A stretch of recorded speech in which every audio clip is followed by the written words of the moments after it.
Okay, I see. We gained a few more, but we've slated an hour for today's info session. And so we're going to walk through just some of the key information, give you some examples of some previous sort of innovation fund projects, point you to where you can get more information, and then open it up for a bit of questions. Feel free as you go along to put some of the questions in the chat. What we'll do at the end, we'll have a sort of live question answer, but also we'll sort of review the chat and try and cover off any of those questions. So hopefully each of you can mute. I don't think you're coming in muted, but as we go along, we'll open it up at the end. So with that, we are recording this session. My colleague Lauren, I think, has began the recording. So we will make this available. So if you need to step out briefly, take another call, you should be able to access this whole session in the next 24 to 48 hours. So hopefully you're at the right spot. This is, of course, an information session for the SSRIA Innovation Fund. And you might be sort of wondering, who's the SSRIA team? Some of you are obviously in-depthly familiar with us, have worked with us over the last few years, including some of the past project team leads, I think, that are here today. But if you're not as familiar, SSRIA is a relatively small not-for-profit organization. We've been around for better half of a half-decade. And these are my colleagues. So Pam Gertzen is taking a well-deserved holiday this week, and is of course our executive director. I'm Alex Joseph, if you haven't met me before, and I'm the program manager for the Innovation Fund. Lauren, who is on the call with us, she's our communications specialist for SSRIA. And then we have a few others. Daniel Benner, who's our industry relations manager. Hassan Baloch, who runs our innovation and business growth programs, which may be of interest even outside of the Innovation Fund. And we have a recent join, Mandy Ma, who's beginning to work on a low carbon solutions product directory that we're bringing to SSRIA members. So presumably each of you have not only been to the SSRIA website, but you've found the Innovation Fund under the programs menu. You'll also see information on our other programs, including the business growth program. So feel free to dive into there more.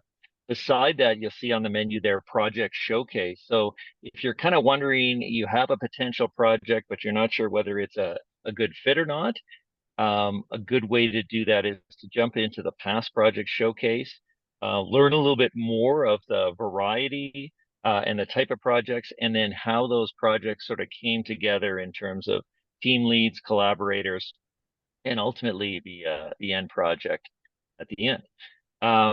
And I'll show you, I'll just quickly pull up sort of 4 examples at the end of this session. The resource library is another valuable piece that you may want to dive into. So in there, you'll be able to actually sort by past projects. And so if there's a particular project that you feel yours is very similar to, you can kind of get a sense of what they did in the past and some of the content and products they produce. So there's a variety of different things available on the resource library. And if this Innovation Fund screenshot is looking not familiar to you, it's got sort of a condensed version of the application guide for the Innovation Fund. Right up at the top, expression of interest is what we're looking for right now. Those are due on August 9th. We realize it's a relatively tight timeline, and that's mainly driven by our funder, who we essentially have a 3-year window. We need to wrap up the Innovation Fund projects and monitoring reporting all by the end of March 2027. So the moment we got word that we could launch this, we basically did, and hope that many of you can accommodate that and hope that there's some great projects coming in. Lots of interest already for one-on-one calls. On this page, you hopefully will also have noticed down at the bottom, you see the resource section on the right. That's where you're going to find a number of PDF documents. So the full application guide, you'll want to take a look at that. Of course, the expression of interest PDF form, that's going to be critical at this stage. And then a few other documents, some of them which I'll mention, including an industry salary guide, which might be helpful, and a frequently asked question. So again, some of you are relatively probably familiar with SSRIA. Some might be kind of newcomers to the game and maybe haven't even had a conversation with one of us as of yet. And usually the first question is, who do you work for? SSRIA. What, how do you even pronounce that? And then what does it mean? And of course, it is a big mouthful. Smart, Sustainable, Resilient Infrastructure Association. So again, we're federally incorporated, not for profit. And really, we're Alberta focused, based in Alberta, effectively head office in Edmonton, four of us now in Edmonton, two of us in Calgary. And we're really here to represent the design, construction, building product, building management, research, and training sectors across Alberta. And so different than maybe some of the other not-for-profits in this space, we are industry-led and really results-focused in terms of that collaboration. So you'll see those themes carry across a lot of our activities. What are our high-level objectives? And so helpful to kind of understand where we're coming from. We're really here to identify and enable a path to net zero emission buildings by 2050. So it's a big whiteboard of potential possibilities. So we're looking at innovation, and in particular, we have been focused on operational reductions in greenhouse gas emissions, but increasingly the construction, the materials component, and the embodied carbon is becoming an important piece of that equation. And you'll see the Innovation Fund is looking for projects that fit either of those bills, and in an ideal world, both of those. We're really here to help integrate new clean technologies and our design approaches that support energy and carbon reductions in operational buildings. So we're looking at both new builds and existing buildings. As I said, we're sort of data driven. And so the modeling, upfront modeling piece, and then the monitoring, measurement, analysis, and reporting on results of the actual building performance is a really important piece. So not all of these are 100% successes. We're as interested in the failures or the lower performance outcomes, because we then want to identify those barriers and we want to find ways to get through those barriers and ensure as few other members and players in the sector in Alberta make those same mistakes. So that's sort of a key piece, though, as you'll see, and a requirement of Innovation Fund projects. And ultimately, to grow that AEC industry and in particular the clean technology sector components that are working on green buildings. So the next question that often comes up is, what does innovation mean to us? So we aren't sort of a front end lab or incubator for very early stage ideas. We expect that those there are other facilities, other organizations that support that work. In particular, if you're familiar with technology readiness levels, we're looking at kind of products and services that are in the TRL 7 through 9 range. So they've been demonstrated potentially in another jurisdiction, but aren't common and mainstream in Alberta, for example, and or they've sort of been born out of the lab and they're ready for a demonstration. And in many cases, the market is looking for those demonstrations. And so we're looking to help assist in the funding of those so that Alberta-based companies and technologies can sort of get their foot on the ground and then begin to scale and grow. So there are a lot of great ideas out there, but at the end of the day, we're also looking for those innovation that are practical, commercially viable, and that they have an impact. So in an ideal world, a project would not only demonstrate the performance of a particular solution, but it shows a pathway to scaling up, whether it's that particular team lead or collaborator, or whether demonstrating it with one group then leads to many other participants in the marketplace. So we're looking for that scalability. If you can imagine putting $1 of innovation fund in, if we can spin off 25, 50, $1,000 in overall economic development from that, that's what our funder in particular is looking for. So just at the bottom, reinforcing if it's early prototype results, real data from other regions, that's we're looking to demonstrate that in Alberta, and there's a lot of sort of gray area there, and we'd be happy to get on a call with any one of you individually and talk through where your product or service is and how that might fit into a project. So again, to restate, previously we've been, the projects have been more focused on the operational, the energy savings and greenhouse gas reductions. But we are as interested in projects that reduce carbon in terms of construction and materials. So in an ideal world, we get to a point where all of our projects includes both of these components where possible. So where are the dollars going to be delivered? And this, of course, is an important piece for all of you.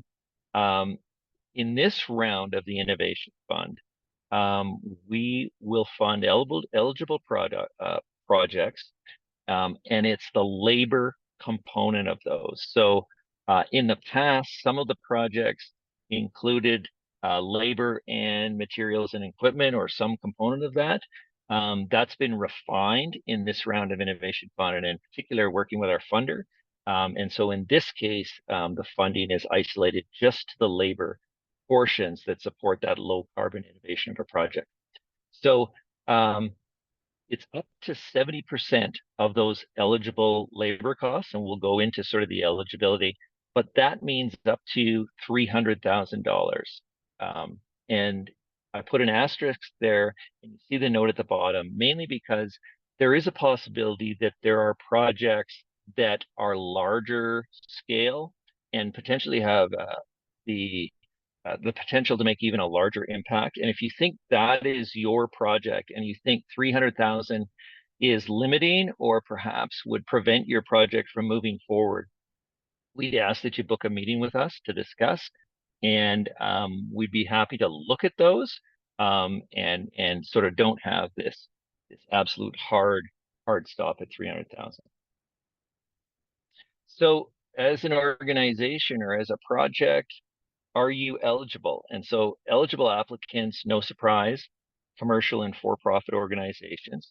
They need to be incorporated in Alberta or federally with Alberta operations. So there are limitations for us to support international organizations. And so we're really looking for that connection to the Alberta marketplace, and also the fact that we do the project, we fund a project that there's that continued involvement in the Alberta marketplace. Not-for-profit organizations and registered charities, again, incorporate in Alberta or federally, but with Alberta operations of some sort. Indigenous governing bodies, municipal regional governments in Alberta, and potentially there could be the provincial government participating as part of this innovation fund, but again, only Alberta is eligible. In some cases, you'll see ineligible applicants at the bottom. This often plays out in the sort of residential side, where you have a very passionate and committed, for example, a homeowner or a homeowner that's doing a retrofit, homeowner that's building a new home, and they are sort of out there searching for all the various possibilities, and of course come across the Innovation Fund and want to lead a project or submit their project. It's challenging for us to enter into a funding agreement with individuals and private citizens. So in those circumstances, we'd ask that the projects have some form of organization as the team lead. So maybe it's the lead contractor, the builder, whoever it may be, that actually would be the team lead and be responsible for the funding agreement with SSRIA. Is your project eligible? So maybe now you've confirmed you are eligible, and potentially would be a team lead. eligible projects really vary by building type. So coming across, typically the four sectors, residential, commercial, we see more of those projects. We get down into institutional and industrial in particular, we see far less of those projects for a variety of reasons. So we're trying to not only have a geographical spread across the province, but also a nice portfolio of different building types, different construction types, and sizes. So in the past, there's been projects that have been sort of one technology solution almost at the room scale or deployed or demonstrated at a room in a larger facility, but all the way up to entire new builds that are entire buildings or larger. And so we can accommodate a wide variety of types of projects, and of course those can be new or retrofits. They need to demonstrate an innovative design, technology, product, or service that ultimately reduces the building's energy use or carbon emissions. And the second piece to that is it needs to be able to be applied and replicated in other buildings in particular. So that scalability or replicability is an important piece. We don't want to fund 10 or 20 projects that really go nowhere to the Innovation Fund. Projects will also be evaluated for additional co-benefits. So the core focus is reducing those carbon emissions, construction and operation, but there's a series of additional pieces that you could include in a project proposal and in a project. So the economic and social benefits, economic in particular, our funder is interested in. And so projects that can show spin-off benefits to the community, to the industry, to other players within the industry, or other organizations and individuals. So whether it's training, new jobs, economic activity, all of those things are great co-benefits, and we look to those as additional add-ons to projects and likely would increase the favorability of your project to move forward. Project requirements. So it does need to occur in Alberta. And so we're sort of penned in at least to the province. It needs to be able to be completed and occupied where applicable by July 2026. And you'll see slight variation on these timelines, but at a high level, we want these projects to deploy the technologies, designs, services, and then have a monitoring period. Ideally 12 months, which kind of covers the whole cycle in terms of heating, cooling, etc. In some circumstances, we realize that can be challenging.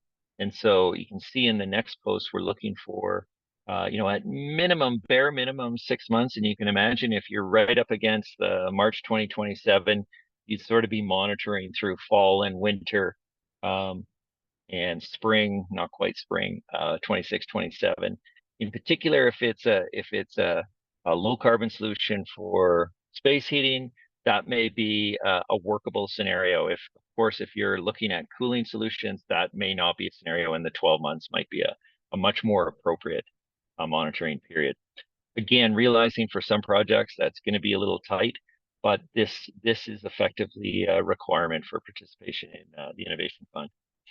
The last bullet there talks about circumstances where the project sort of is built out and then the building turned over to another owner. And so there's been some challenges in the past where suddenly the monitoring period and doing any monitoring has had challenges. And so we would look to project teams to identify any of those challenges and speak to how they're going to address that in that post-occupancy period. Okay, so eligible reimbursable expenses. And again, these are only labor and labor as part of a clean technology, a low carbon solution. And so different than last time, and now those costs can include GST. But basically, we're talking about staff time of the project team. So this will go into a little bit more who the team is. So this could be project planning, implementation, monitoring, and ultimately reporting. but then also the hourly fee-for-service costs for outside consultants, contractors, vendors, who also may be doing planning, implementation, and monitoring services related to the delivery of the project. And then, in addition to that, it can be travel expenses, and we would look to the National Joint Council Travel Directive in terms of rates to which those are reimbursed. Ineligible expenses, so costs incurred prior to us getting to a funding agreement with you. And so we will move as fast as we can to on our side to get that signed off, knowing that there's a time crunch in some cases. But we will not be able to reimburse the eligible labor costs that are prior to the date of that funding agreement. Costs to prepare the project proposal and this expression of interest, we can't cover those. And explicitly, material equipment and other capital expenses are outside this round of engine funds. So again, we're looking for those eligible labor expenses. Any costs not included in the approved project proposal. So, if the project diverts and starts doing something different outside of that original proposal and agreement, subject to us having a discussion and agreeing upon an amendment, we of course can't cover any of those costs. And any costs not related to the specific incremental component. So you're working on an envelope demonstration, maybe a glazing wall. That component is fine, but we're not going to fund the addition of the building over on the other side and those type of things. So again, if there's any confusion there, we'd be happy to discuss that in more detail. And then selected expenses such as hospitality, non-essential travel, etc., may be excluded. So now you're going to build, in the expression of interest, a very high-level budget. But ultimately, if you get to the application stage, you'll develop a more developed budget from there. And in terms of the labor expenses, the question comes up is, how do I present those and what are the impacts of that? So really you have two options. One is you can just use your standard rates and present them. So your principal is at this rate, engineer at this rate, and you can use those rates. When those come in your proposal, we will sort of look at those in terms of the average sort of industry rates. And if you're in the ballpark and it doesn't sort of raise any questions, then it's not an issue. If it's sort of way out, in left field, then we would dive in a little deeper, and we potentially then you're sort of being compared against similar projects with similar types of labor. And if you're way up and way out of the ballpark, that may be a negative for your proposal. So how do you know kind of where yours fit? Well, the other option, and the other thing is perhaps you don't want to share those labor rates for competitive reasons or other. In some cases, you might be very hard to determine those. Option two is to use our industry salary guide. And again, that's available on the website for download. And really what we've done is we've looked at a number of the professional organizations who publish sort of standard or average salary rates across a number of different roles. And so we've tried to identify roles that generally apply.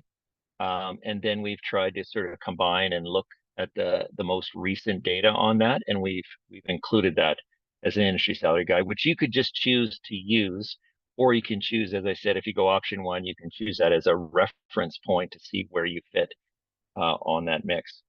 Note that if you use the industry salary guide, it includes base salary and 20% benefits.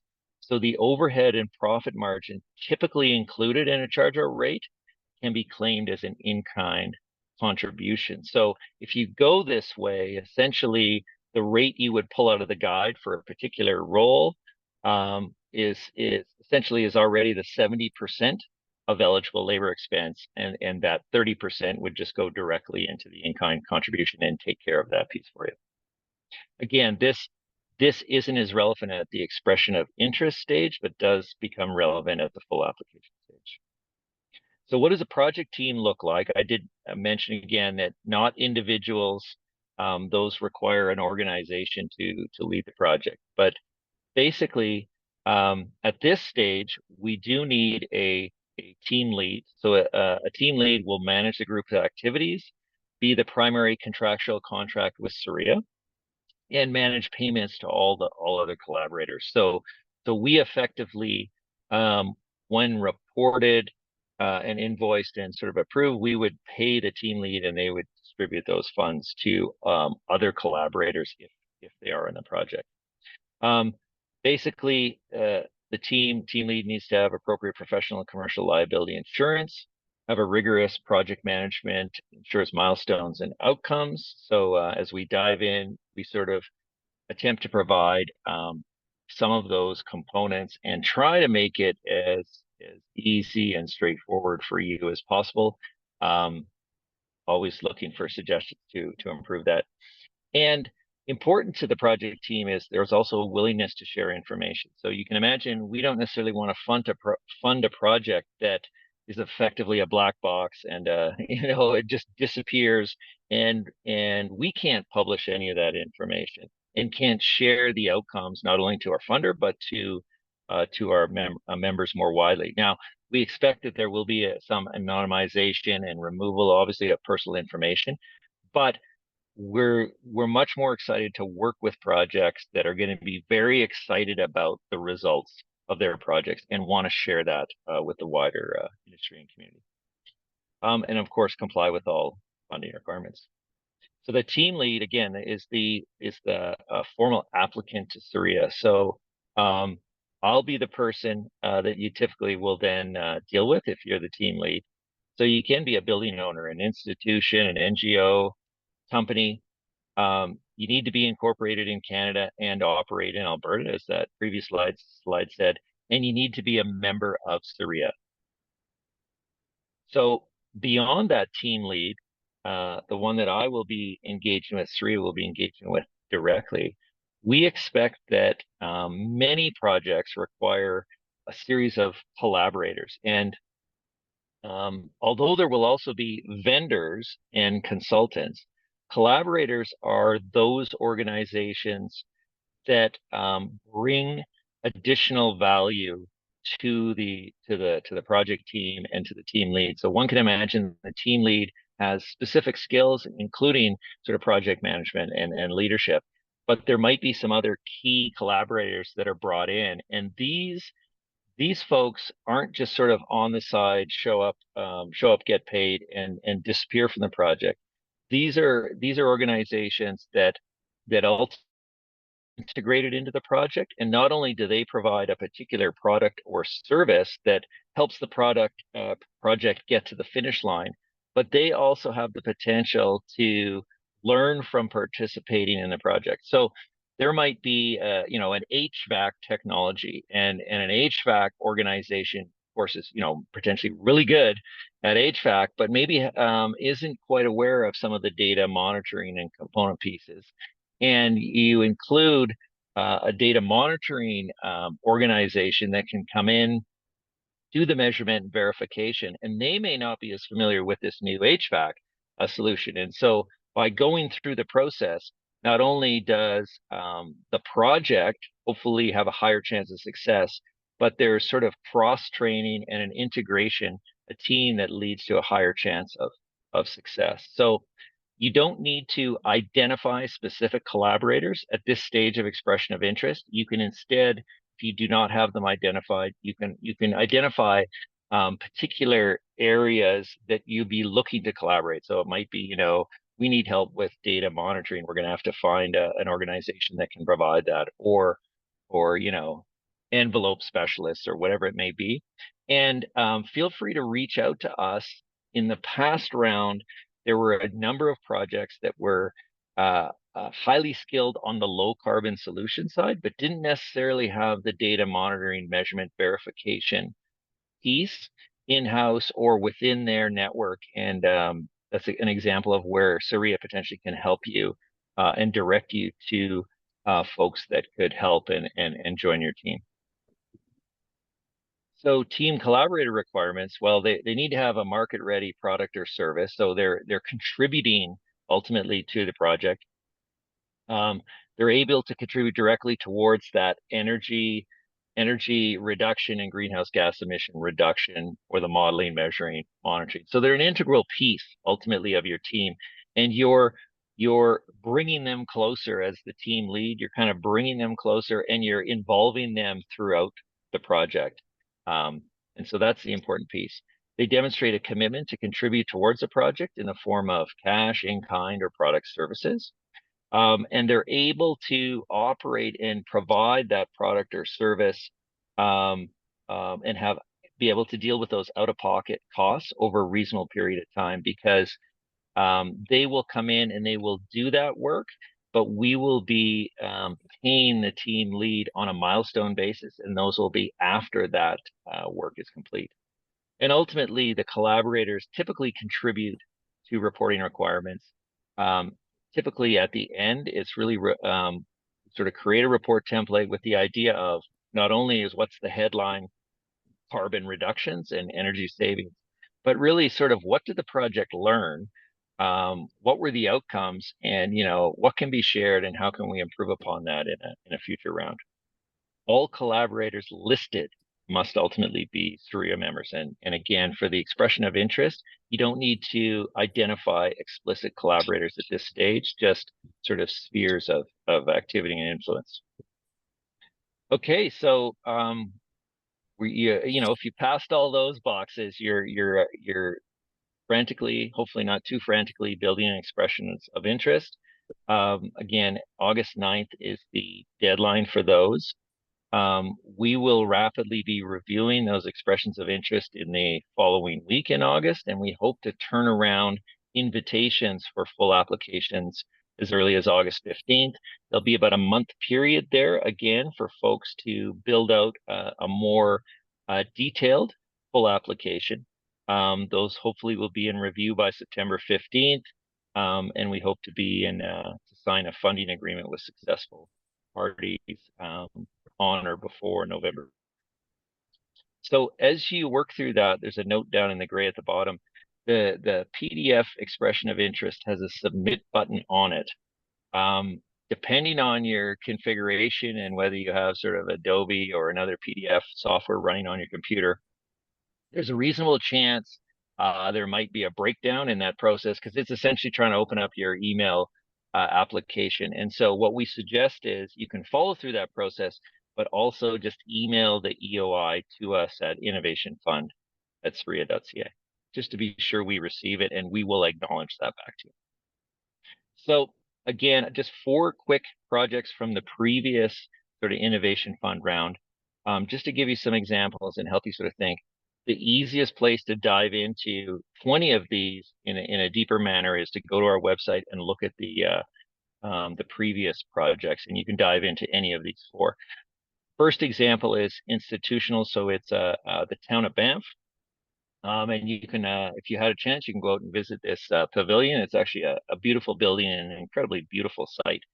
Um, and this is an example of a project that actually dealt with lowering greenhouse gas emissions, lowering carbon in the construction and materials side, with sort of a mass timber and an insulation piece, but also radically reduced operational savings, sort of following Passive House standard. And so you can see Town of Banff in this case was the lead, and ultimately owner operator of the building, but there were different collaborators, key components of folks that came in and were part of the process along the way.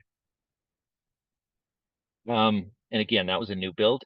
Here's another institutional new build in Edmonton. In this case, the team lead was Reimagine Architects, and in this is an example of a new build of a large building in which the low carbon solution was just being applied in one particular area or one particular component of the building. So in this case, they were testing an innovative glazing wall, and they did that in just one relatively small part of the building. So in this case, that low carbon piece was really focused on the glazing wall component, but you can dive in more on the website on that. Existing retrofit, there were actually 3 different on the single family side that you'll find up there. this is an Edmonton one, so three different home retrofits. Generally, in this case, not just one technology, but really looking at the whole holistic redesign and retrofit. So from envelope mechanicals, and at least a couple of those included renewable additions as well. And so this is an example where you're looking at sort of an entire building, in this case, a set of buildings that were using different strategies. And the overall sort of outcome wasn't necessarily any particular component to it, but it was the whole approach of deep energy retrofits on the residential side. And in that last one, it was a small. The team lead was a smaller, essentially project management consultant. And the last example is, again, it can be larger projects, in this case, commercial. And it was an existing building retrofit. And this is sort of an example of more of a software solution. And in this case, there are larger entities, and some of the collaborators. You get into cases where some contributors to the project become more essentially just vendors, and maybe because the scale of the organization, or maybe because the lack of interest, and they'd rather just deliver a particular product or service. You can have circumstances where vendors will be vendors and they don't necessarily contribute much more than their product or service, which is fine. But in an ideal world, those folks also become collaborators and become part of the project in a more collaborative way. So there's four. Again, dive in on the website, and you can. There's much more information on 20 different of these projects, and hopefully you can see your project and your role in a project in one of the previous ones. So with that, I've taken about 2/3 of the time. Do you have more questions? And I can see there's probably a few in the chat. But before we dive into that, definitely you want to visit the Innovation Fund component on the programs page on SSRIA. That's where you're going to download the expression of interest, and there are more related documents, including the application guide and the industry salary guide, are accessible there. Beyond that, we're really happy to set up a one-on-one and hear more about your potential project and dive into the details and sort of answer any questions in terms of how best you might structure an expression of interest or a project, and the strengths that are really that you're showing already. Similarly, you may have a great project, but you're looking for a collaborator, or you have one missing piece, or the innovation fund might be great, but there are other aspects of your project or technology or product that perhaps SSRIA could help you with. And so, again, please reach out, and we'd be happy to arrange a meeting in the coming weeks. So with that, maybe I will leave that screen up, and perhaps anyone that has a question, I guess, could probably raise hand, and then if not, we'll dive also into the chat. Maybe I will stop sharing.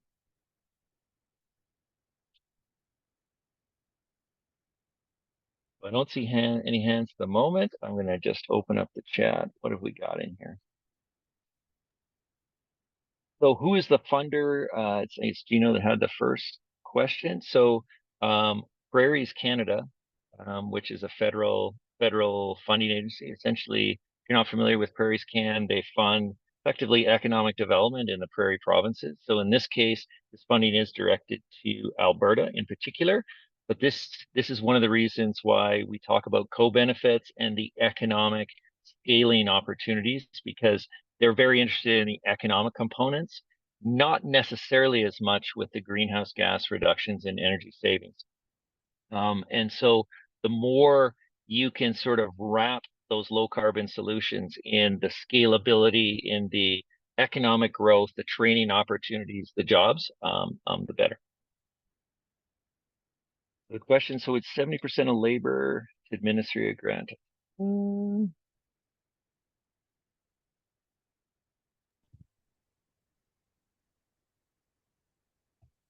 Yeah, so I think the key question was the in-kind labor part. And if you'll remember, when I reference the industry salary guide. So you have two options when you ultimately build your budget. One of them is just to use your standard charge out rates. Um, if you use the industry salary guide, it's basically based on salary plus 20% benefits. And so profit and overhead is over and above that. We sort of consider that 30%. And so if you use the industry salary guide, you'll be entering in those industry standard rates by role, and that will effectively be the eligible reimbursable labor component. And then basically in the same sort of application, that additional profit and overhead becomes the 30% in-kind contribution. It's there's often a lot of questions about that, and so Frank, definitely reach out, and I'm happy to work through an example or scenario just to make sure we're on the same page on that side. And Uh, Frank, you got your hand up. Maybe you yeah, got can I further ask question. Yeah. yeah, I guess a bit of a follow-up. So just want to confirm exactly what can be included in that 70%. So like design fees, optimization, monitoring, site visits, life cycle assessments, all that stuff, 70% of 100% of that work is reimbursable, or is it just 70% of the on-site preparing the equipment stuff? No, it could be so like the life cycle assessment, for example, done off site. Absolutely, that's an important piece, and could be included, Frank. And But I guess it also, basically, sorry, it also has go to ahead. be, since we just wonder when the start point is, because lots of larger projects, 2 years from we don't have a DP is pretty quick. And normally that optimization happens before we submit a DP. So if you're wanting us to get the DP in and built in like 21 months, and is it September when you do the full award, or is it November, December when we actually write the contract that we can start reimbursing the money? I'm just trying to get a sense of how much of that upfront design cost, which should all be able to be applied to it, to see how much money is actually out there to be used. It's a great question, Frank, and definitely we understand that some of the projects are going to be under pretty tight timelines, and so it would be the target is on that slide was November 15th for a funding agreement, and we would only be able to reimburse eligible expenses after that funding agreement sign date.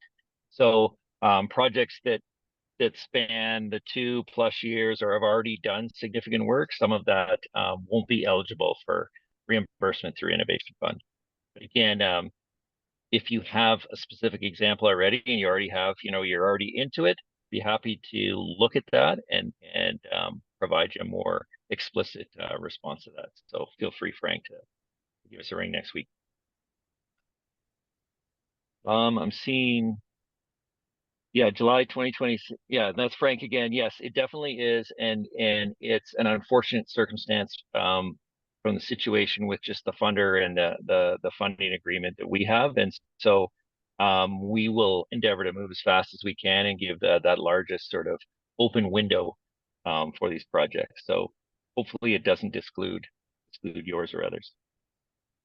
What's the number of collaborators or SRIA members that should be part of the project? So they're not required.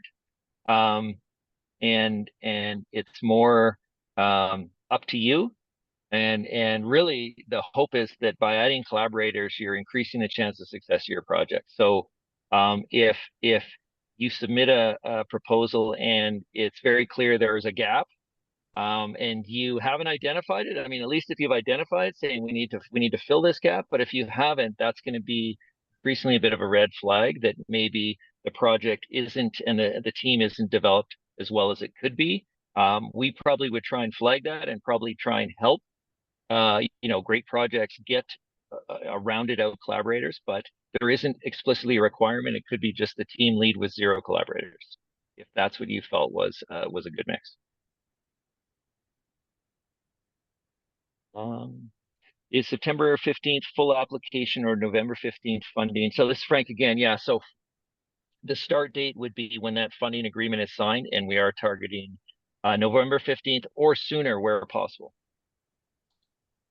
What does Alberta operations entail? Again, a great question, and we would actually leave it up to you to pitch what you believe are Alberta operations. You realize that there's a lot of gray area there. Keep in mind that the key thing we're looking for is not to fund a project and ultimately fund players that then are going to leave Alberta, go somewhere else, and there will be no residual benefit in Alberta. So that's kind of the general lens which we'll look at it, but we'd look to you to kind of pitch what you believe fits that. Chris, you had a hand. Yeah, is the funding going to be paid out in 3 milestones like last time you guys did this? Yeah, I think fundamentally 3 milestones potentially, but some projects could have more milestones. So you may want to, um, you may want to have shorter cycles within there for any reason. So we're not restricted to three, but generally the milestone one will include a bit of a development of a data monitoring plan. That's something that was missed last time. So we want to see that kind of upfront and feel confident that project teams have the capability and the plan in place. But besides that, yeah, 3, 4, 5, whatever makes sense. Obviously, we don't have too many milestones because it just creates more and more interactions and paperwork. So whatever is the best fit. Uh, so Nura, I think I answered your question there. We got Andrew. So does the lead application have to have a physical presence in Alberta or simply be providing service to Alberta? I don't think we say explicitly. There has to be and of course it's all interpretation of what you mean by presence, but perhaps Andrew, and I know we've already chatted once, but perhaps we could have a follow-up conversation on that, perhaps next week by email, just to confirm what organization you're explicitly thinking about, and then how that may fit or not, and whether there's perhaps a better scenario on that side. The team lead be a research group from the U of A? Yes, it could.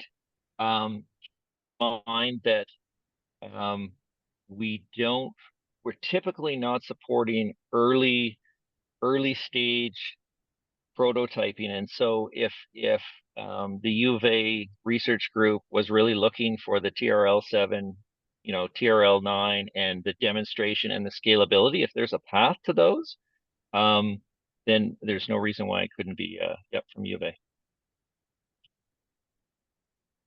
And Marina from HSS.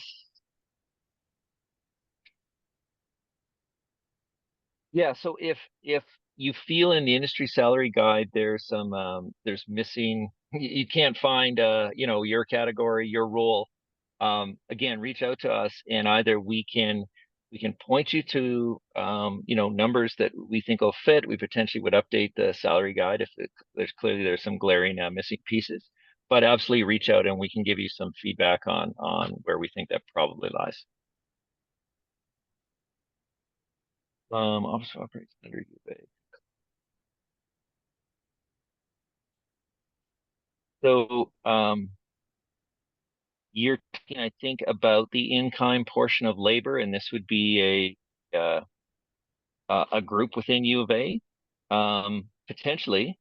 And I think that this would need to kind of get the details. So Nima, perhaps you can follow up with an email just with a little more detail, maybe give some examples, and we can give you some feedback on that. And looking for an accounting of various labor costs in combination with some in-kind. And yeah, we'd be happy to provide that. Darian, I know we chatted earlier in the week and you had some questions on that. And so, yeah, I'd be happy to provide some form of an example in particular based upon your project that hopefully would be helpful. And Frank, yeah, I think we at least discussed that. And if, in terms of in-kind requirement in any form. So it is in terms of the labor piece is sort of I laid out. And then can SSRIA provide an example, including account? Yeah, so I think that's Denarian again with a thumbs up. Thanks, Alex. And okay. So that appears to be all the questions currently in the chat box. And I don't see any more hands raised. Hey, Frank. Sorry, just with the labor rate. So last time there was kind of a requirement that you had some type of matching in-kind funds to whatever was reimbursed. So is there that this time, or since you're only paying 70% of the difference, or 70% of the difference labor from code minimum, is there any formal requirements for in-kind contribution in addition to that? So if you use the industry salary guide, it is salary and 20% benefits. The overhead and profit would be considered the in-kind piece. And so effectively you would be listing 70% the eligible expense, and the in-kind portion would be essentially be done for you in that circumstance. So that's that's probably the most sort of obvious example that one could use. And so hopefully that helps. And again, Frank, if you still feel there's some that you don't have clarity on, let's touch base and look at those examples explicitly.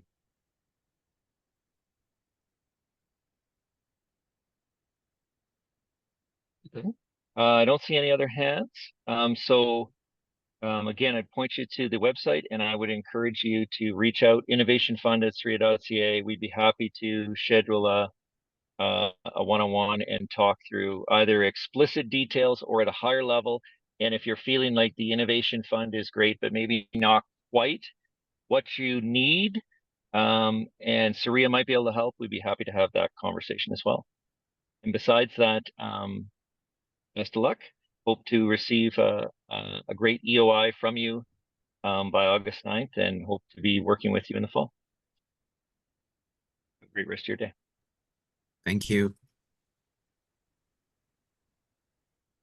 Thanks.